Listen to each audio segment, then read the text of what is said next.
코로나가 시작된 이후로 이 세상에 많은 사람들이 위기의식을 가지게 되었습니다. 그래서 종말이라고 하는 말을 상당히 많이 사용하고 앞으로 이 미래 이 세계가 어떻게 될 것인가에 대해서 상당히 이제 궁금해하면서 동시에 이제 교회에서는 이 종말의 징조로 예언되어 있는 짐승의 표, 환란 이런 설교들이 유튜브에 많이 떠올라옵니다. 제가 이렇게 잠깐씩 들어보면 말씀하는 분마다 다 달라요. 성경의 정답은 언제나 하나입니다. 근데 그것이 다 다르고 해서 제가 오랜 세월 동안 예언을 연구하고 공부하면서 정리된 이 짐승의 표 환란에 대해서 좀 확실하게 설명을 드리면 좋겠다. 물론 듣는 사람들이 알아서 판단하는 것입니다. 말씀을 전하는 분들은 다 자기가 옳다고 생각하고 하기 때문에 뭐 그 사람들 틀리고 저만 맞다. 제가 그렇게 하고 싶지는 않고 이런 것저것 다 들어보시고 그 판단력이 사람마다 있어요. 그 올바른 판단을 가지고 이제 선택을 하는 것인데 이 짐승의 표 환란은 그저 한두 시간 설명해서 될 일은 아닙니다. 굉장히 복잡한 예언이 얽혀 있기 때문에 그래서 제가 지금 오늘 세 번째 이제 이 짐승의 표 환란에 대한 말씀을 드리고 있는데 지금 예상으로는 한 5번 정도, 그러니까 5회 정도 하면은 좀 마무리되지 않을까 이제 그렇게 생각을 합니다. 이 성경 예언을 해석하는 데에 상당한 기초적인 지식이 필요합니다. 배경을 좀 아셔야 돼요. 우선 인류의 역사는 선과 악 사이에 일어나고 있는 싸움의 역사입니다. 구체적으로 말하면 하나님과 사탄 사이에 일어나고 있는 싸움의 역사예요. 많은 사람들이 이 사실을 인정하려고 하지 않겠지만 뭐 인정을 하든 안 하든 언제나 진리와 진실은 그것입니다. 그건 바뀌는 것이 아니에요. 이 선악의 싸움은 특별히 지구와 인류에 대한 소유권 싸움이에요. 원래 이 지구는 하나님의 소유입니다. 아담과 하와가 관리를 하다가 관리를 잘 못해서 그 사탄의 손에 이미 임시로 넘어가 버렸어요. 사탄이 지금 이 지구를 자기 것으로 착각하고 있는 것입니다.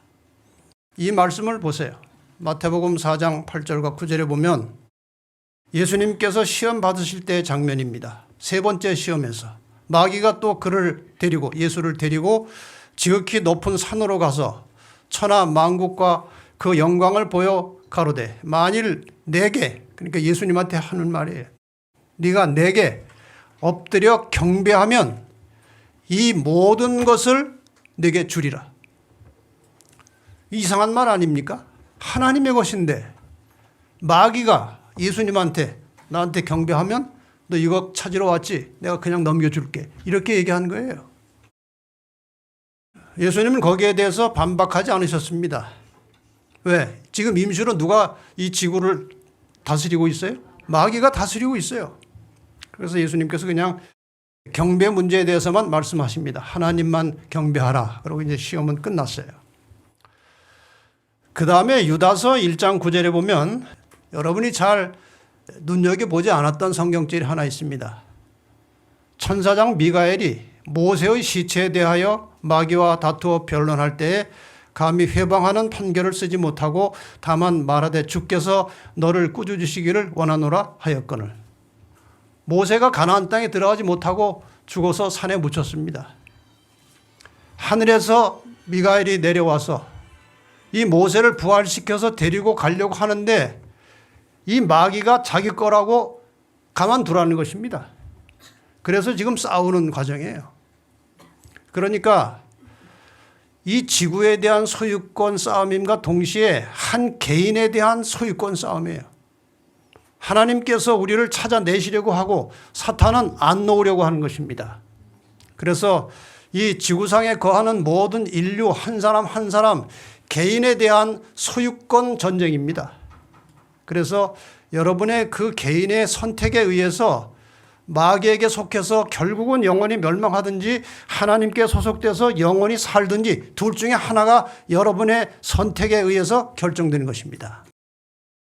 그런데 이 선악의 싸움에 주인공들이 있습니다. 이 주역들과 그 다음에 쟁점, 무엇 때문에 싸우느냐 하는 쟁점, 이런 것들이 성경의 예언과 상징으로 많이 기록되어 있다는 것입니다.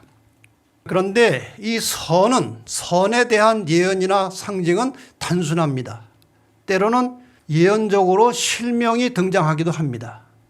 그런데 악은 매우 복잡합니다. 그리고 상징이나 짐승을 사용하는 경우가 많습니다. 이 악의 세력에 대해서는. 그걸 우리가 알아야 돼요. 자, 선에 대한 예언 한두 가지 보겠습니다. 마태복음 1장 21절에 보면은 아들을 낳으리니 이름을 예수라 하라. 아직 안 태어났습니다. 근데 이름을 미리 정해줬어요. 예수라고 부르라고. 이사야 45장 1절로 3절에 보면 이런 말씀이 있습니다. 나 여호와는 나의 기름 받은 고레스의 오른손을 잡고 내가 고레스에게 이르기를 내가 네 앞에서 가서 험한 것을 평탄케 하며 너로 너를 지명하여 부른 자가 나 여호와 이스라엘의 하나님 줄 알게 하리라. 여러분 여기 고레스라는 왕의 이름을 아십니까? 바사 혹은 페르시아의 첫 왕입니다. 그런데 지금 이사야 45장 이 말씀은요, 고레스가 이 땅에 태어나기 150년 전에 기록된 거예요. 그런데 고레스 이름을 여기 구체적으로 하나님께서 예언하신 것입니다. 실제로 고레스가 등장해서 이 말씀을 보고 깜짝 놀란 것입니다. 그리고 성경에 기록된 대로 이스라엘을 해방시켜주는 일을 했습니다. 고레스가. 그런데 악에 대해서 이 세상에 하나님을 대적하고 하나님의 백성들을 공격하는 핍박하는 악의 세력에 대해서는 다니엘서 7장 2절로 4절에 이렇게 나옵니다. 하늘에 네 바람이 큰 바다로 몰려 불더니 큰 짐승 넷이 바다에서 나왔는데 그 모양이 각각 다르니 첫째는 사자와 같은데 짐승이 나오죠. 독수리의 날개가 있더라. 이것도 짐승이에요. 이후에 이제 짐승이 네 마리가 계속 등장하는 장면이 나옵니다. 계시록 13장 1절에도 보면은 내가 보니 바다에서 한 짐승이 나오는데 뿔이 10이요 머리가 7이라. 이렇게 하나님을 대적하고 하나님의 백성들을 공격하는 그러한 세력이 등장할 때는 거의 짐승이 나타납니다. 그래서 이 악의 세력을 사용할 때 왜 직접적으로 거론하지 않고 이름을 거명하지 않고 왜 짐승을 상징적으로 쓰고 있느냐 하는 거예요. 만약에 그 악의 세력을 상징으로 안 하고 짐승으로 안 하고 구체적으로 어떤 장군의 이름이나 나라의 이름을 직접 거론하면 그 해당되는 개인이나 그 국가적 세력이 성경을 가만히 둘 리가 없습니다. 완전히 다 없애버릴 것입니다. 그런 여러 가지 이유에 의해서 이 악의 세력은 짐승이라는 상징물을 사용하는 거예요. 그래서 짐승의 표 환란이라는 이 난해한 말을 이해를 하려면 여러 가지 용어를 잘 알고 있어야 됩니다. 환란이 왜 오는지, 박해하는 자가 누구고 받는 자가 누군지, 짐승이 무엇인지, 짐승의 표를 받는다는 것은 도대체 어떤 상태를 말하는지, 666은 무슨 숫자인지 이런 것들에 대한 정확한 이해가 있어야 전체를 제대로 깨달을 수 있는 겁니다. 그래서 첫 번째 시간에는 환란이 왜 오는 것인지에 대해서 이제 설명을 드렸고, 그 다음에 지난번 시간에는 짐승이 무엇인지에 대해서 설명을 드렸습니다. 그래서 이제 오늘은 이 짐승의 표에 대해서 좀 설명을 하려고 합니다. 많은 사람들이 짐승의 표에 대해서 궁금해하고 또 설교도 하지만 그렇게 성경적으로 역사적으로 정확한 근거와 그 사실에 의해서 하질 않고 그냥 자기들이 알고 있는 단편적인 지식에 의해서 설명하기 때문에 가르치는 사람마다 다 달라요. 지난 시간에 이 짐승에 대해서 제가 설명을 장황하게 드렸는데 또 오늘 처음 오신 분들이나 혹은 또 지난번에 들었어도 거의 다 잊어버렸을 것이 분명합니다. 그래서 다시 한번 총괄적으로 복습을 하겠습니다. 자, 성경 예언에 나타난 짐승들, 이 악의 세력들을 말합니다. 잘 보시면 선악, 예수님과 사탄이 이제 선악 간의 싸움을 합니다. 그런데 상징적으로 예수님은 양으로 표현됩니다. 그리고 사탄은 용으로 나타납니다. 이건 아시죠? 그런데 이 양은 창세로부터 시작해서 계시록 끝까지 양으로만 표현됩니다. 변화가 없어요. 구약시대에 성소에서 예수님을 상징하는 어린 양을 잡아 제사드림으로 죄를 용서하고 죄가 속하게 되었습니다. 침례 요한이 세상 죄를 지고 가는 하나님의 어린 양이라고 표현했습니다. 그 양 대신 예수께서 십자가에 돌아가셨습니다. 구약에 상징적으로 드려오던 제사 제도가 실체가 나타나서 그림자는 사라지고 실체가 등장해서 예수 그리스도께서 직접 십자가에 돌아가셨습니다. 이후에도 여전히 이 양의 모습으로 예수님께서 나타나시는데 성경의 마지막 책 계시록에도 어린 양에 관한 언급이 27번 나옵니다. 그리고 예수님은 하늘에 가서 보좌에 앉아 계시는데 계시록 22장 3절에 보면은 어린 양의 보좌라고 나옵니다. 그러니까 창세로부터 마지막 새하늘 새 땅 회복될 때까지 계속해서 예수는 어린 양으로 등장합니다. 그런데 악은 다릅니다. 구약의 어린 양의 혈통으로 하나님께서 불러내신 이스라엘 민족의 역사가 나옵니다. 그 다음에 예수님께서 하늘로 가신 이후에 이 땅에 교회와 성도들이 남게 되었습니다. 그런데 이 어린 양의 혈통, 예수 그리스도를 출생시킬 이스라엘 민족을 이 죄악의 악한 세력들이 공격을 합니다. 바벨론, 사자로 나왔습니다. 페르시아, 곰으로 나타났습니다. 그리스, 표범으로 나타났습니다. 그 다음에 로마 제국과 열국들, 뿔 10개 달린 괴물 같은 짐승이 나오는 것입니다. 그런데 그 다음부터가 중요합니다. 이 로마를 상징하는 이 괴물의 머리에 뿔이 10개가 달렸는데 그 10뿔 사이에서 다니엘 7장을 유심히 공부하시면 작은 뿔이 하나 올라옵니다. 이 작은 뿔에 대한 설명 지난 시간에 다 드렸기 때문에 제가 다시 드리지 않고 우선 결론 말씀드리면 이 로마가 분열된 이후에 유럽의 열국 사이에서 일어난 아주 작게 일어나서 엄청난 역사를 이루어낸 이 실체는 교황권입니다. 로마 교회입니다.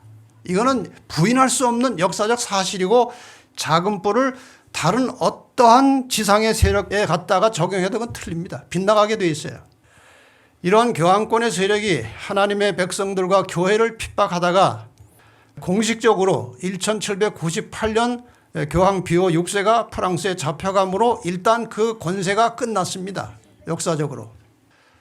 그런데 계시록 12장에 보면 이러한 와중에도 끝까지 하나님의 말씀에 충실한 남은 자손들이 계시록 12장 17절에 예언되어 나옵니다.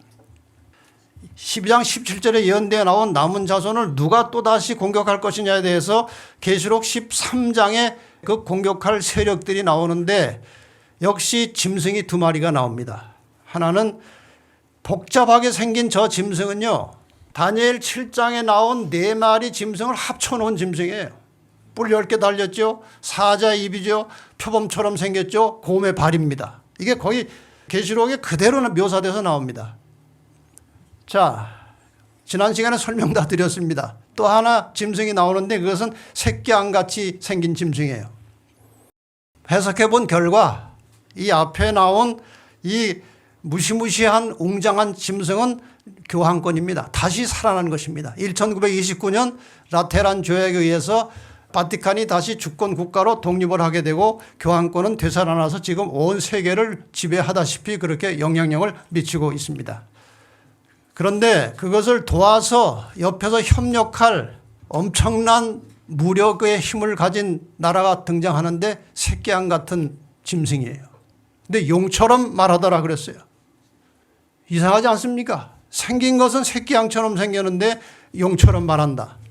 순수한 청교도 정신으로 시작한 새끼양 같은 미국이 나중에 변질돼서 이 교황권과 손을 잡고 온 세계를 지배하고 통치할, 교황권에게 힘을 주고 그 다음에 교황권이 하고자 하는 모든 일을 도와서 보조해 줄 세력으로 등장하는 것입니다. 그러니까 미국은 패권 국가처럼 보이지만 결국에 가서는 이 교황권이 세상을 지배하는 날이 조만간 오게 되어 있습니다. 여러분 한번 두고 보세요. 그런 일이 오는지 안 오는지.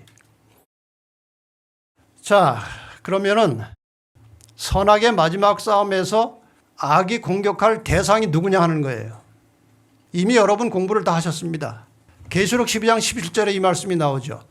용이 여자에게 분노하여 돌아가서 그 여자의 남은 자손 곧 하나님의 계명을 지키며 예수의 증거를 가진 자들로 더불어 싸우려고 바다 모래 위에 섰더라. 이 용이 공격을 한다는 것은 하나님의 참 백성이라는 확실한 증거입니다. 맞습니까? 그렇기 때문에 용이 공격하는 거예요. 사탄이 공격하는 것입니다. 그런데 이 남은 자손에 대해서 말씀할 때는 늘 하나님의 계명이 딸려 나옵니다. 그래서 이 남은 자손과 하나님의 계명은 불가분리의 관계를 맺고 뗄래야 뗄 수 없는 그런 밀착된 관계에 있는 거예요. 다니엘서 9장 4절에 보면은 계명에 대해서 이렇게 또 말씀하십니다. 주 하나님 주를 사랑하고 주의 계명을 지키는 자를 위하여 언약을 지키시고 그에게 인자를 베푸시는 자시요. 주님을 사랑할 뿐만 아니라 사랑하고 계명을 지키는 자를 위해서 하나님께서 언약을 지켜주신다고 말씀하셨어요. 요한복음 14장 15절에 너희가 나를 사랑하면 나의 계명을 지키리라. 오늘날 많은 개신교인들이 그렇게 말합니다. 계명은 다 폐했고 새 계명 사랑으로 대체해 주셨다. 사랑과 계명은 분리되는 게 아닙니다. 사랑한다면 계명을 지키라는 거예요. 계시록 14장 12절에 이 마지막 시대에도 하나님의 말씀에 충실한 성도들에 대해서 또다시 언급합니다. 성도들의 인내가 여기 있나니 저희는 하나님의 계명과 예수 믿음을 지키는 자니라. 계명은 끝까지 따라다닙니다. 이거 절대로 벗어날 수 없어요. 드디어 이 계명을 지키는 자들을 파멸하기 위해서 계시록 13장에 짐승이 등장합니다. 아까 그 짐승을 다시 묘사된 것을 볼까요? 내가 보니 바다에서 한 짐승이 나오는데 뿔이 10이요 머리가 7이라 그 뿔에는 10면류관이 있고 그 머리들에는 참남한 이름들이 있더라. 내가 본 짐승은 표범과 비슷하고 그 발은 곰의 발 같고 그 입은 사자의 입 같은데 용이 자기의 능력과 보좌와 큰 권세를 그에게 주었더라. 이 짐승은 어떤 국가적 세력을 말합니다. 그런데 거기에 누가 권세를 줬다고 그랬어요? 용이 줬다고 했습니다. 용은 사탄입니다. 이런 짐승이에요. 그동안 다 공부하셨기 때문에 저 계시록 13장에 바다에서 올라온 짐승이 이제 교황권이라는 사실을 여러분이 잘 아십니다. 저 짐승은 마지막 시대에 세상을 지배하고 통치할 거대한 권세로 등장할 로마 교황청과 교황권을 말하는 것입니다. 그래서 성경을 자세히 보시면 이 문제에 대해서 계시록 13장과 14장이 충돌하는 장면이 나와요. 이것을 알고 이 계시록 13장과 14장을 봐야 이해가 되는 것입니다. 13장에 있는 말씀을 좀 볼까요? 자, 바다에서 짐승이 나왔다고 그랬습니다. 온 땅이 짐승을 따를 것이라고 그랬어요. 앞으로 두고 보세요. 온 세상이 교황의 권세에 따라갈 것입니다. 용에게 경배하며 짐승에게 경배하여, 그러니까 세상 모든 사람들의 경배를 받을 것이라는 뜻입니다. 짐승이 하나님을 향하여 회방하되 하나님을 대적하는 세력입니다. 성도들과 싸워 이긴다고 했습니다. 각 족속과 나라를 다스리는 권세를 받을 것이다. 이 교황의 권세가 세상을 지배할 날이 조만간 온다는 거예요. 다 짐승에게 경배하리라. 계속해서 경배가 나옵니다. 저가 땅에 거하는 자들로, 여기 이제 12절에 나오는 저는 새끼 한 가지 생긴 그 미국을 말하는 것입니다. 미국이 땅에 거하는 자들로 처음 짐승에게, 교황권에게 경배하도록 하는 일을 미국이 협조하겠다는 거예요. 미국이 나서서 해주겠다는 거예요. 저가 짐승의 우상에게 경배하지 아니하는 자는 몇이든지 다 죽이게 하더라. 이게 다 미국과 관련이 있는 것입니다. 저가 모든 자들로 그 오른손에나 이마에 표를 받게 하겠다고 그랬어요. 짐승의 표는 여기서 나오는 말입니다. 누구든지 이 표를 가진 자 외에는 매매를 못하게 하니 이 표는 곧 짐승의 이름이나 그 이름의 수라. 그 수는 사람의 수니 666이니라. 이런 말씀이 여기 다 나오는 거예요. 계시록 13장에 나오는 것입니다. 짐승의 표 환란이라는 것은 철저하게 계시록 13장에서 나온 말씀이에요. 14장에 13장과 대조되는 짐승이 또 나옵니다. 어린 양이 시온산에 섰고 14만 4천이 섰는데, 이런 생소한 단어가 여기 또 나오는 것입니다. 그 사람들의 14만 4천의 이마에 어린 양과 아버지의 이름이 기록되어 있었다 그랬어요. 그 다음에 이들은 14만 4천은 어린 양이 어디로 인도하든지 따라간다고 그랬어요. 아까 저쪽은 짐승을 따른다고 그랬어요. 근데 여기는 어린 양을 따른다고 그랬습니다. 하나님과 어린 양에게 속한 자들이라. 그 다음에 이들이 전하는 기별은 하나님을 두려워하며 그에게 영광을 돌리라는 메시지예요. 왜냐하면 심판하실 때가 이르렀다는 것입니다. 이 심판은 예수님의 재림을 가리키는 것입니다. 왜? 심판이 끝남과 동시에 주님이 구원받을 자를 데리러 오시는 것입니다. 그런데 여기에 이런 말씀이 나와요. 하늘과 땅과 바다와 물들의 근원을 만드신 이를 경배하라 하더라. 경배 이야기는 13장에 여러 번 나왔습니다. 교황의 권세에 경배하도록 하는 것이 마지막 전략이에요. 그런데 계시록 14장에서는 창조주 하나님을 경배하라고 외치는 것입니다. 창조주 하나님을 경배하는 방법은 창조의 기념일에 예배하는 것입니다. 이것이 제7일 안식일이에요. 그리고 저쪽에 대해서는 말하기를 무너졌도다 무너졌도다 큰 성 바벨론이요 이렇게 외칩니다. 그리고 짐승의 표를 받지 말라고 경고하는 거예요. 만일 누구든지 짐승과 그의 우상에 경배하고 이마에나 손에 표를 받으면 그도 하나님의 진노의 포도주를 마실 것이다. 표 받지 말라는 거예요. 짐승과 그의 우상에 경배하고 그 이름의 표를 받는 자는 누구든지 밤낮 쉼을 얻지 못하리라. 그 다음에 결론이 무엇입니까? 다시 아까 들어보셨던 성경절입니다. 성도들의 인내가 여기 있나니. 왜 인내해야 됩니까? 계시록 13장의 악의 세력들로부터 말할 수 없는 핍박과 박해가 있을 것이기 때문에 성도들에게 이 마지막 단계에 들어와서 인내가 필요하다는 것입니다. 이들은 어떤 사람들인가? 하나님의 계명과 예수 믿음을 지키는 자니라. 명확하지 않습니까? 계시록 13장과 14장을 비교하면 이 마지막 시대의 선악의 싸움의 주체 세력이 누구고 쟁점이 무엇이고 어떻게 끝날 것인지 명확하게 나오게 되어 있습니다. 자, 이제 결국 지금까지 설명드린 대로 이 역사의 말기에 온 세상 모든 사람들이 짐승, 다시 말하면 교황권에게 굴복해서 경배할 것입니다. 자, 짐승의 권세에 굴복할 온 세상 사람들이 있고 계시록 14장 1절에 보면 14만 4천이 섰는데 그 이마에 어린 양의 이름과 그 아버지의 이름을 쓴 것이 있도다. 저 수많은 무리들 중에 14만 4천이라는 어린 양의 이름과 아버지의 이름을 가지고 있는 특별한 무리가 이 속에 있다는 거예요.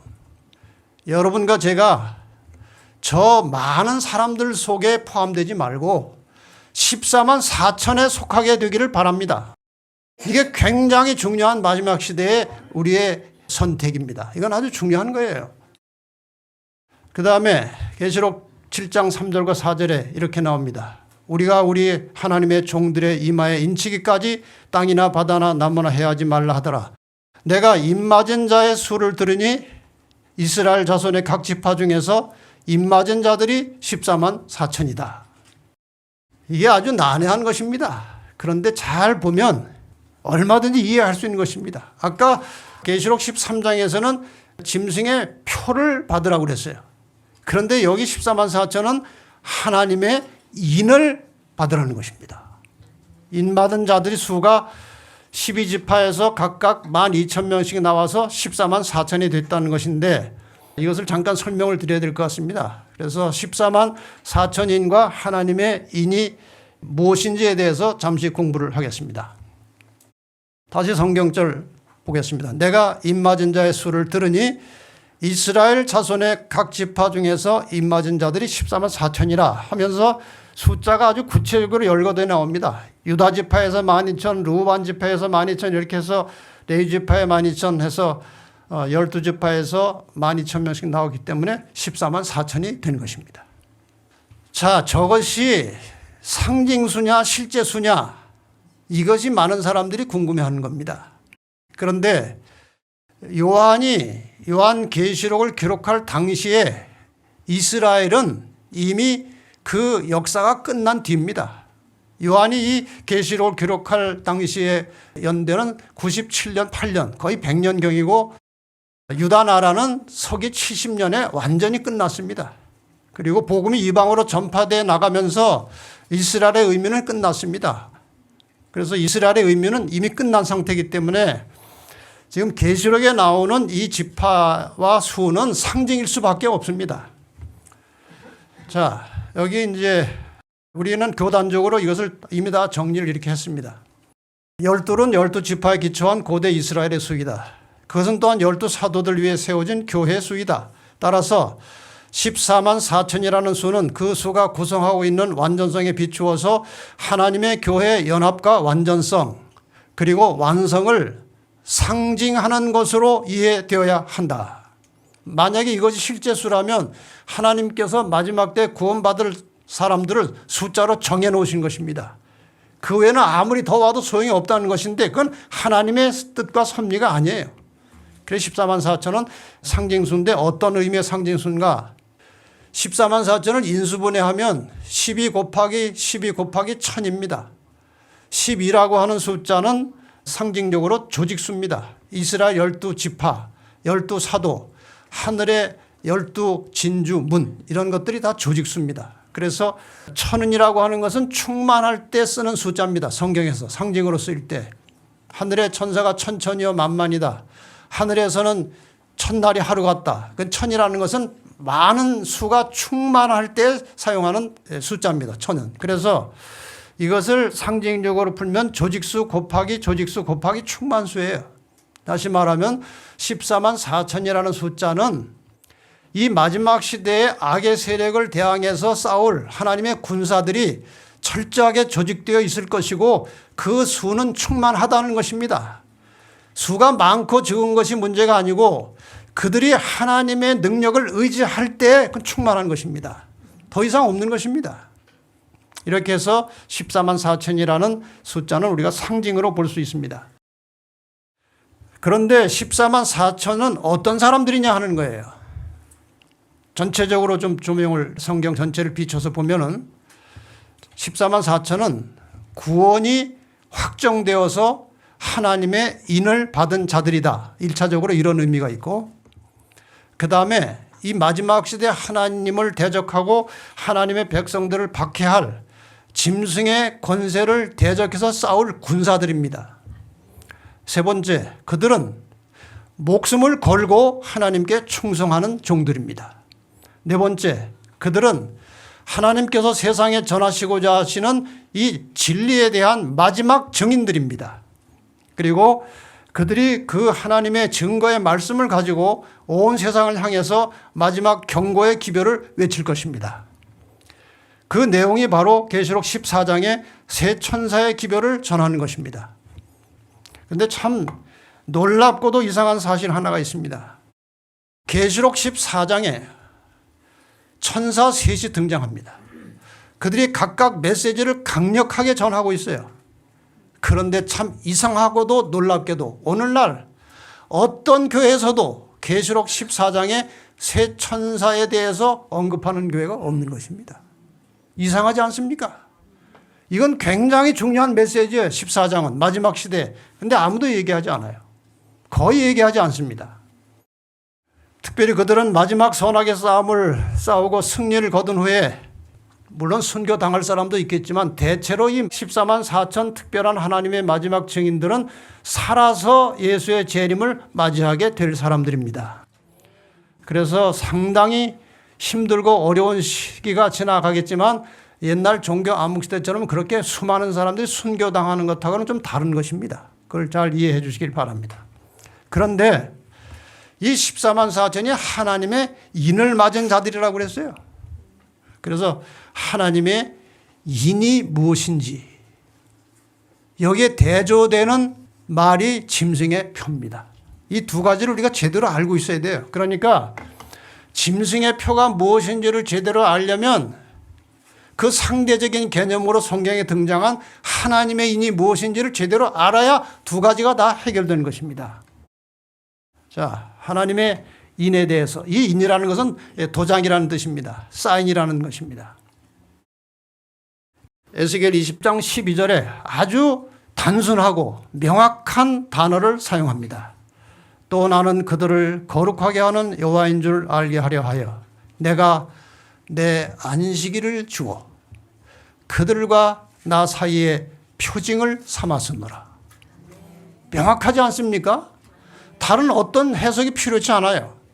그런데 여기 표징이라는 말은 영어 성경에서 사인입니다. 우리는 도장을 찍지만 대부분의 서양에서는 사인을 합니다. 이게 사인이나 도장이나 같은 거예요. 다시 출애굽기 31장 13절에 보면 너는 이스라엘 자손에게 고하여 이르기를 너희는 나의 안식일을 지키라. 이는 이 안식일을 지키는 것은 나와 너희 사이에 너희 대대의 무엇이라고요? 표징이니 사인이니 나는 너희를 거룩하게 하는 여호와인 줄 너희로 알게 함이라.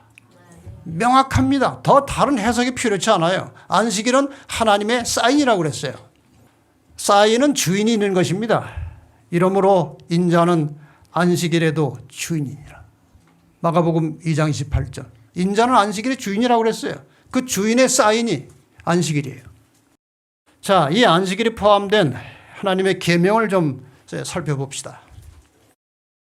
뭐 이 10가지 여러분이 잘 아십니다. 그런데 많은 사람들이 이 계명이 폐했다고 자꾸 말을 해요. 폐했다고 하거나 아니면은 다 지킬 수 없다고 말합니다. 다 지킬 수 없다고 지킬 필요가 없습니까? 예를 하나 들어보겠습니다. 나 외에 다른 신을 섬기지 말라. 지키기 힘듭니까? 그래서 이 계명이 폐지됐습니까? 그렇다면 다른 신을 섬겨도 됩니까? 절대로 안 됩니다. 여기에 나오는 10개 계명 중에 우리가 하나님과의 관계에서 인간과의 관계에 있어서 없어도 될 계명은 하나도 없습니다. 맞습니까? 하나도 없어요. 자, 그러면 특별히 저 네 번째 계명은 여기 지금 다 간략하게 이제 줄여서 이제 말씀이 나와 있는데 특별히 네 번째 계명은 굉장히 깁니다. 저걸 잘 보세요. 제가 다 읽진 않겠습니다만은 저렇게 넷째 계명은 길게 돼 있어요.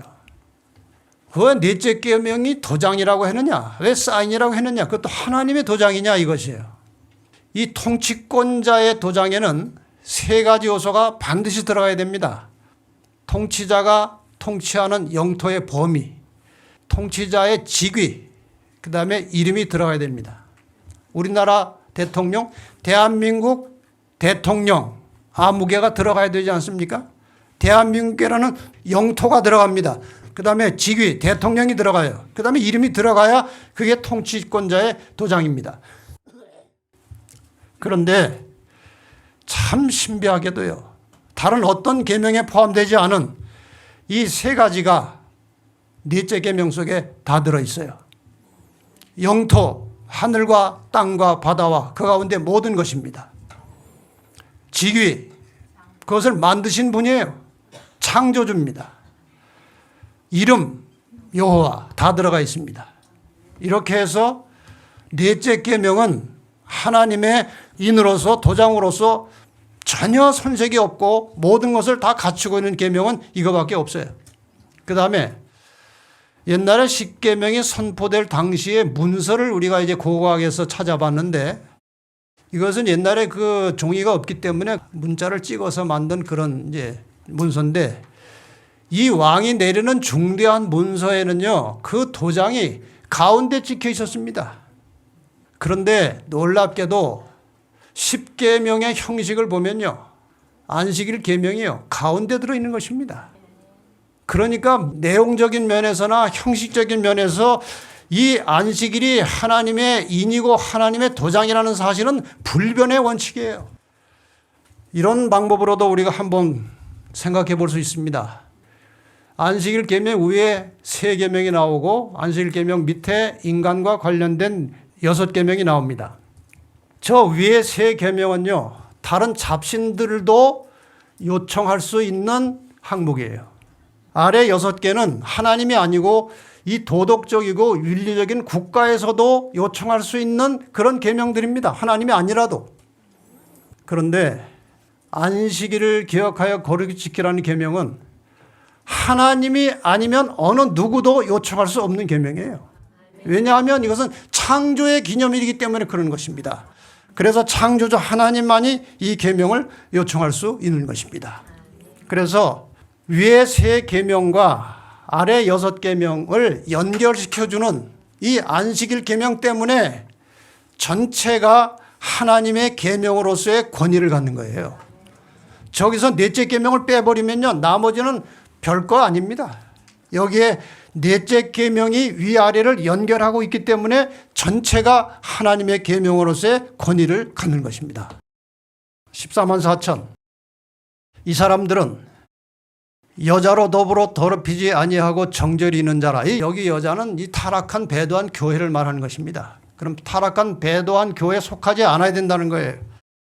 어린 양이 어디로 인도하든지 따라가는 자며 사람 가운데서 구속을 받아 처음 맺은 열매로 하나님과 어린 양에게 속한 자들이다.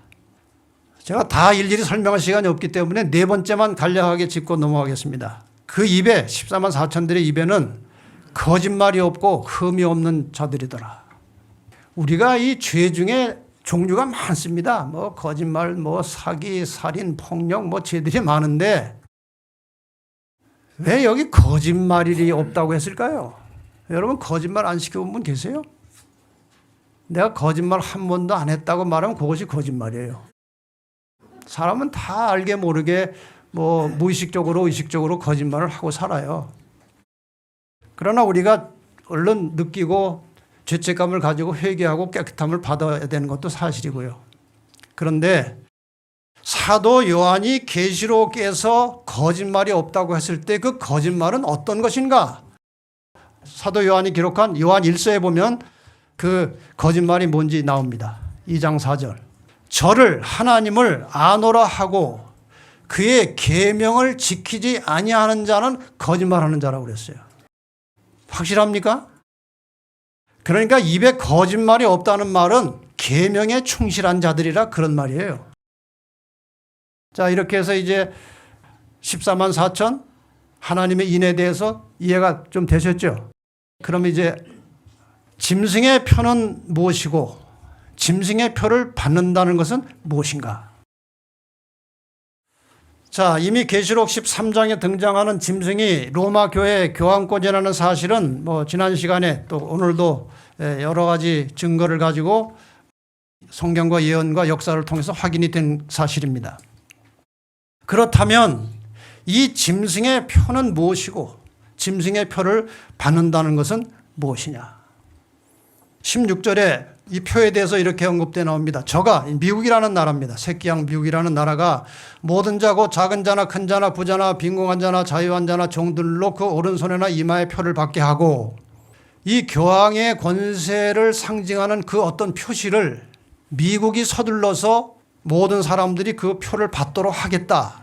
문자적으로 그런 뜻입니다. 그러니까 짐승의 표라고 하는 것은요, 교황권을 상징하는 그 어떤 표시라야 하는 것입니다. 그러니까 이런 바코드가 교황권하고 아무 상관없어요. 전 짐승의 표일 수 없어요.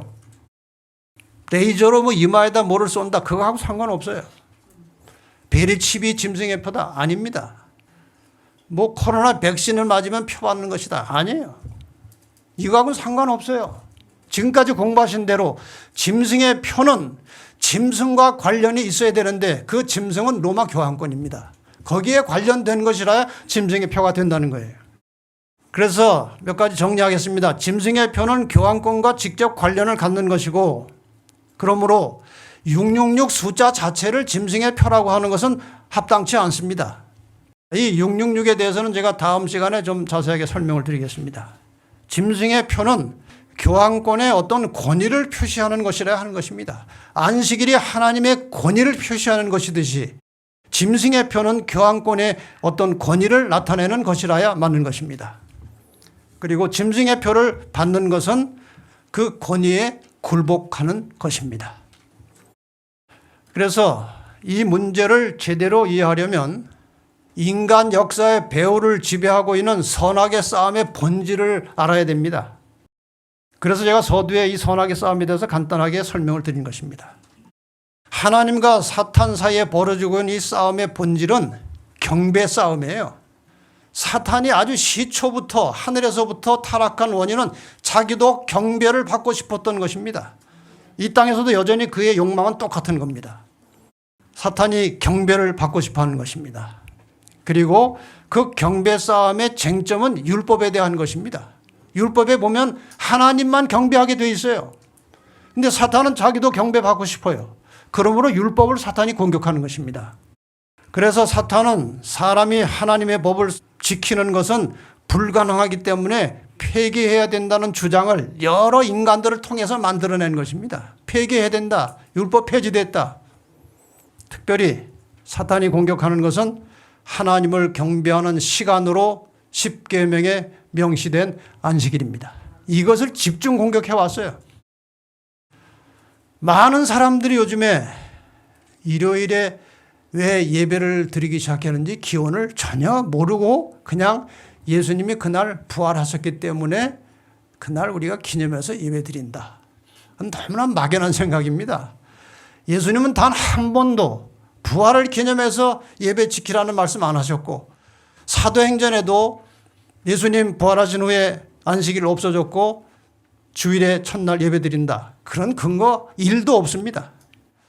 그래서 사탄은 교황권을 통해서 안식일을 폐하고 그것을 일요일, 주일로 대체했고, 교황권은 하나님의 계명을 변경시킨 것을 최고의 권위의 상징으로 생각합니다.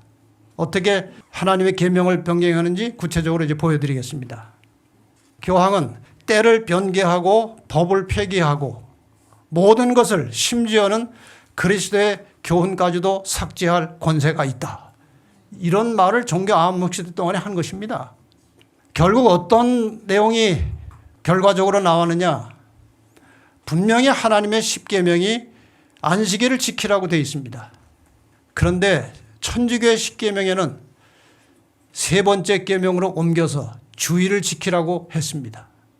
이거는 명확한 문서로 다 나온 것입니다. 아까 읽었던 말씀 다시 보겠습니다. 에스겔 20장 12절. 왜 안식일을 지켜야 되느냐? 나는 그들을 거룩하게 하는 여호와인 줄 알게 하려 하여 내가 내 안식일을 주어 그들과 나 사이에 표징을 삼았으노라. 이러므로 인자는 안식일에도 주인이니라. 이래서 안식일을 지키라고 하나님의 계명에 명시하고 있습니다. 그런데 주일을 지키라는 것은 어떻게 해서 바뀌어졌느냐? 회심자를 위한 가톨릭 교회 문답서에 보면은 50페이지에 이 책자는 제가 가지고 있는 책자입니다. 문 이렇게 나옵니다. 어느 날이 안식일이냐? 답, 토요일이 안식일이다. 아주 이 사람들은 정직해요, 어떤 면에서. 그 다음에 우리는 왜 토요일 대신 일요일을 지키는가? 답, 가톨릭 교회가 라오디게아 종교회의에서 그 존엄성을 토요일에서 일요일로 옮겼기 때문이다. 아주 명확하게 그들은 답하고 있어요. 그 다음에 이 사실을, 이렇게 인간 회의체를 통해서 안식일을 변경된 사실을 굉장히 자부심을 가지고 공포하고 있는 것입니다. 지금 이 문서는요, 꽤 오래전 문서입니다. 1923년 캐나다에서 나온 문서예요. 여기 영문으로 된 원문을 번역해 놓으면 이것입니다. 교회는 성경 위에 있다. 그리고 안식일 준수를 토요일에서 일요일로 옮긴 것이 그 사실에 대한 확고한 증거다. 자, 가톨릭에서는요, 성경에 A라고 기록되어 있는 것을 교회에서 결정해가지고 A 다시다 하면은 A보다 A 다시가 더 우선하는 법이에요. 그러니까 성경보다 교회법이 우선한다는 것입니다. 그러니까 성경을 바꿀 수 있어요. 교회 회의 통해서. 그리고 어떻게 생각하느냐? 오래전에 나온 문서입니다. 1893년 6월 1일자 신부 서한집에 아주 공개적으로 공식적으로 이렇게 기록해 놓았습니다. 성경은 안식일을 기억하여 거룩히 지키라고 말한다. 그러나 천주교는 말한다. 아니다. 나는 나의 신성한 권위로서 안식일을 폐하며 주일의 첫날을 거룩하게 지킬 것을 명한다. 보라, 전 문명 세계가 거룩한 천주교의 명령을 공손히 굴복하여 복종한다. 이건 지금 뭘 두고 한 말인가 하면요. 일단 지금 법으로 공식화되지는 않았지만 일요일에 온 세계가 휴식합니다. 이것을 천주교에서는 천주교의 명령에 굴복하고 있다고 보는 것입니다. 이제 이것을 이제 국제법으로 만들려고 지금 여러 가지 시도를 하고 있는데 그게 아주 가시적으로 상당히 구체적으로 나타나기 시작했습니다. 자, 바로 이런 이유 때문에 교황권에서는 온 세상이 교황의 권위를 상징하는 일요일을 성일로 정해서 준수하도록 하는 이 문제로 끊임없이 지금까지 투쟁을 하고 있고, 이 일요일을 강제로 쉬고 예배하는 법안을 만들기 위해서 상당히 노력을 해왔고 지금 거의 성공 단계에 와 있어요. 이것이 지금 어디까지 와 있는지에 대해서는 제가 다음 네 번째 강의에서 구체적으로 사례를 가지고 말씀을 드리겠습니다. 짐승의 표를 받는다는 게 무엇이냐? 짐승의 표 받으면 안 되겠지요? 한번 잘 들어보시기 바랍니다. 아직 아무도 짐승의 표를 받은 자는 없다. 모든 교회에 참된 그리스도인들이 있는데 로마 카톨릭 교회도 예외가 될 수 없다. 그들 안에도 빛 따라 진리대로 살고 싶은 사람들이 많이 있다는 것입니다. 저들이 빛을 받아들이고 넷째 계명에 대한 의무를 깨닫기까지는 아무도 정죄를 받지 않는다. 여러분, 이제 종말의 때가 되면요, 많은 사람들이 이 넷째 계명이 얼마나 중요한 법이고 폐할 수 없는 하나님의 요청이라는 사실을 깨닫게 될 것입니다. 그런 날이 올 것입니다. 그때가 되면 많은 양심적인 사람들이 일요일 예배를 포기하고 성경대로 안식일을 선택하게 될 것입니다. 그러나 현재까지는 아무도 정죄를 받지 않습니다. 그러나 거짓 안식일을 강요하는 법령이 반포되고 일요일 강제 휴업 법령이 만들어지고 이것이 세계에서 이제 통용되기 시작하면 그 말이에요. 거짓 것과 참 것을 분명히 구별하는 선이 그어질 것이다. 그때까지도 계속해서 이렇게 안식일이 성경적으로 올바르고 하나님이 원하시는 예배일이라는 하는 사실이 밝히 드러났음에도 불구하고 계속해서 넷째 계명을 범하는 자들은 짐승의 표를 받게 될 것이다. 이것이 짐승의 표를 받는 것에 대한 전후 사실입니다. 그러니까 지금 일요일에 예배 드리는 것이 짐승의 표를 받는 게 아닙니다. 또 어떤 분은 일요일이 짐승의 표라고 자꾸 말하는데 그런 말 하면 안 되는 겁니다. 이건 나중에 가서 이제 뭔가 드러날 때에 아, 이것이 짐승의 표를 받는 것이구나 스스로 느낄 때가 온다는 거예요. 지금 이런 짐승의 표를 강요하는 그런 움직임이 굉장히 물밑에서 활발하게 움직여 가고 있어요. 그런 것들 제가 다음 설교 때 말씀을 드리려고 하는 것입니다. 계시록 13장 8절 죽임을 당한 어린 양의 생명책에 창세 이후로 농명되지 못하고 이 땅에 사는 자들은 다 짐승에게 경배하리라. 그러니까 하나님의 참 백성 외에는 무신론자, 유신론자를 불문하고 교황의 권세에 굴복하겠다는 것입니다. 자, 교황에게 경배하고 굴복한다는 것은 무엇이냐? 첫째, 그가 하는 말에 무조건 복종하는 겁니다. 일요일 강제 휴업법에 굴복해서 그렇게 따라가는 것입니다. 그를 하나님처럼 섬기는 것입니다. 하나님의 권위보다 그의 권위를 더 높여서 그의 명령에 순종하는 것입니다. 마지막 생명을 하나님께 의존하지 않고 위기 때에 교황에게 자기 살려달라고 의지하는 것입니다. 이것이 교황을 경배하는 거예요. 그런데 이 표를 어디에 받을 것이라고 그랬습니까? 오른손이나 이마에 표를 받을 것이다. 여기 좀 어려운 이제 질문인데 뭐 또 생각해 보면 그렇게 어려운 게 아닙니다. 오른손이라고 하는 것은 성경에서 어떤 행위, 행동을 가리킬 때 씁니다. 오른손에 표를 받는다는 것은 이런 뜻이 있어요. 일요일 강제 휴업법을 마음으로는 인정하지 않지만 주변 분위기 때문에 강요에 의해서 그냥 그 법을 따라가는 사람들이에요. 이마의 표를 받는 건 무엇이냐? 이마는 모든 판단과 생각의 중추적인 역할을 하는 것이 이마 밑에 있는 대뇌입니다. 이마의 표를 받는다는 것은 일요일 강제휴업법을 정신적으로도 동의하고 행동으로도 교황권에게 충성을 하며 경배할 때에 그건 이마의 표를 받은 것으로 보는 것입니다. 그런데 여러분 뭐 한번 생각해 보셨는지 모르겠습니다만은 계시록 7장 3절에 보면 가로되 우리가 하나님의 종들의 어디에 이마에 인치기까지, 하나님의 종들의 이마에 인치는 것은 오른손은 나오지 않아요. 이마만 나와요. 왜 그렇습니까? 하나님의 인을 맞는다는 것은 그런 형식적이고 외형적인 행위로 되는 것이 아니에요. 마음에서 우러나와야 되고 진정으로 하나님을 사랑하고 사람을 사랑할 때에 인을 맞을 수 있는 것입니다. 그래서 겉으로만 뭐 안식일 지키고 예배 드리는 것 가지고는 인 맞는 게 아니라는 거예요. 지구와 인류의 역사를 통해서 일어난 이 선악의 싸움에서 모든 사람은 선에 속했는지 악에 속했는지 하나님의 마지막 심판을 받게 될 것입니다. 전도서 12장 13절 14절 보겠습니다. 일의 결국을 다 들었으니 하나님을 경외하고 그 명령을 지킬지어다. 이것이 사람의 본분이니라. 하나님은 모든 행위와 모든 은밀한 일을 무엇 간에? 선악 간에 심판하시리라. 이 사람이 선에 속했는지 악에 속했는지 심판하시겠다는 거예요. 고린도서 5장 10절 이는 우리가 다 반드시 그리스도의 심판대 앞에 드러나 각각 선악간에 그 몸으로 행한 것을 따라 받으려 함이라. 심판 확실히 있습니까? 심판을 해야 구원과 멸망이 결정되는 것입니다.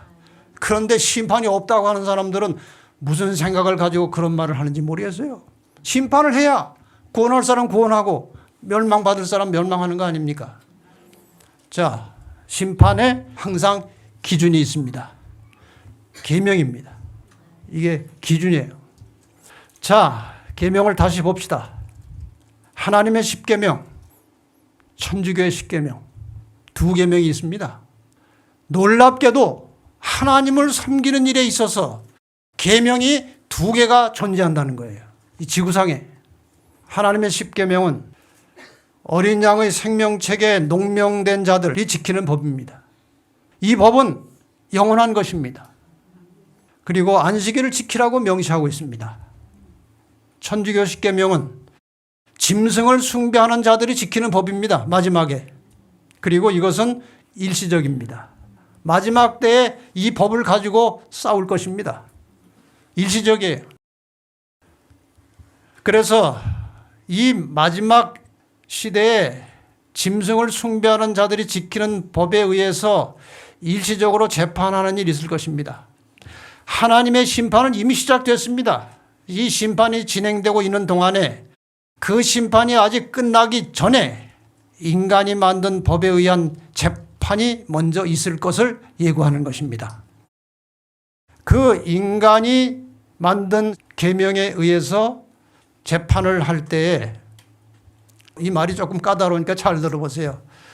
이 천주교 10계명을 가지고 이걸 기준으로 해서 사람을 재판할 날이 오는데 그 재판에서 무죄 판결을 받으면 하나님의 법으로는 사망 선고입니다. 그 인간의 법에 의한 재판에서 유죄 판결을 받으면 하나님의 심판에서는 무죄와 영생이 선고되는 것입니다. 이건 굉장히 중요한 거예요. 여러분, 마지막 인간이 만든 법으로 재판할 때 유죄 판결을 받으시길 바랍니다. 그래야 하나님께서 무죄를 선언하시는 거예요. 그림으로 묘사하면 이렇습니다. 심판하는데 하나님의 인을 받았느냐, 짐승의 표를 받았느냐, 이것이 결국 우리의 영원한 운명을 결정하는 것입니다. 하나님의 인을 받은 자들은 심판에서 보호를 받고 무죄가 될 것입니다. 짐승의 표를 받은 자들은 하나님의 심판에서 정죄를 당하고 사망할 것입니다. 이것이 결론이에요. 이제 마지막으로 하나님의 인을 맞는다는 것에 대해서 잠깐 설명드리고 마치겠습니다. 하나님의 인을 맞는다는 것은 첫째로 예수를 믿음으로 구원받은 하나님의 백성이 되고 그분의 소유가 되었다는 것입니다. 둘째, 하나님 나라에 소속이 됐습니다. 믿음으로 구원받았기 때문에 하나님 나라에 소속이 됐어요. 그 소속된 백성으로서 하나님 나라의 법을 존중하여 즐거운 마음으로 순종합니다. 어떤 사람은 하나님 법을 지킨다고 자꾸 이렇게 우리가 흔히 쓰는데 그 말은 조금 율법주의적인 개념이 있어요. 지키려고 하지 말고 하나님의 법을 존중해서 즐거운 마음으로 순종하시기를 바랍니다. 순종하다가 실수할 때 있어요. 그런데 실수했을 경우 즉시 고백해서 용서를 받을 수 있어요. 이게 하나님의 법의 정신입니다. 베드로가 예수님께 용서에 대해서 질문했습니다. 7번 용서해 주면 되겠습니까? 뭐라고 말씀하셨어요? 7번씩 70분이라도 하라. 그 말씀을 하신 분이 예수님이십니다. 우리에게도 예수님께서 그렇게 하시겠다는 거예요. 우리가 하나님 법 지키다가 넘어지고 실수해도 나와서 고백하고 잘못을 인정하면 용서하시겠다는 것입니다. 우리가 고의적으로 계속 나쁜 일을 반복하지는 않습니다. 그러나 하나님 말씀에 순종하다가 실수했을 경우 언제라도 용서가 가능하기 때문에 우리는 법 안에 살 수 있는 것입니다. 특별히 하나님께서 자기 백성과의 표징으로 십계명의 중심에 두신 안식일을 즐겁게 준수함으로 창조주 하나님을 경배하는 것이 하나님의 입 맞는 것과 관계가 있는 겁니다. 네 번째로 하나님의 계명은 하나님의 품성의 사본이기 때문에 계명에 순종하는 삶을 통해서 하나님의 품성을 닮아가게 되어 있습니다. 그 품성의 본질이 사랑이에요. 그러므로 하나님의 인을 맞은 가장 확실한 증거는 품성의 변화로 나타나야 하는 것입니다. 그래서 교만하던 사람이 겸손하게, 이기심으로 살던 사람이 이타심으로, 이런 변화가 굉장히 중요한 것입니다. 제가 설교할 때마다 누누이 강조하는 것입니다. 인간의 모든 죄된 본성은 두 개에서 나옵니다. 교만과 이기심이에요. 이것을 주님께서 고치라고 말씀하십니다. 너희가 나와 함께 살려면 내가 너희들에게 보여준 것처럼 겸손하라는 것입니다. 너희가 나와 함께 살고 싶으면 내가 너에게 보여준 것처럼 이기심 버리고 남을 위해서 희생하고 살라는 것입니다. 관련된 성경절 2절 보고 마치겠습니다. 마태복음 11장 28절 29절입니다. 수고하고 무거운 짐진 자들아 다 내게로 오라. 내가 너희를 쉬게 하리라. 왜 쉼이 없는 줄 아느냐? 너희가 교만해서 쉼이 없는 거야. 그런 뜻이에요. 나는 마음이 온유하고 겸손하니 나의 멍에를 메고 내게 배우라. 그러면 너희 마음이 쉼을 얻을 것이다. 마태복음 7장 12절. 그러므로 무엇이든지 남에게 대접을 받고자 하는 대로 너희도 남을 대접하라. 이것이 율법이요 선지자니라. 여러분, 이 두 성경절은 우리 신앙생활에 대단히 중요한 성경절입니다. 온유하고 겸손한 성도, 자신의 모든 것을 희생해서 다른 사람을 유익하고 행복하게 하며 살아가는 그리스도의 정신, 이 정신으로 살아가는 것이 하나님의 인을 맞은 증거임을 명심하시고 언제나 하나님의 말씀에 즐겁게 순종하며 살아가면서 우리의 이기심과 우리의 교만심이 변화되어 주님을 닮는 그러한 성도의 삶을 사시기를 간절히 바라면서 말씀을 마치겠습니다.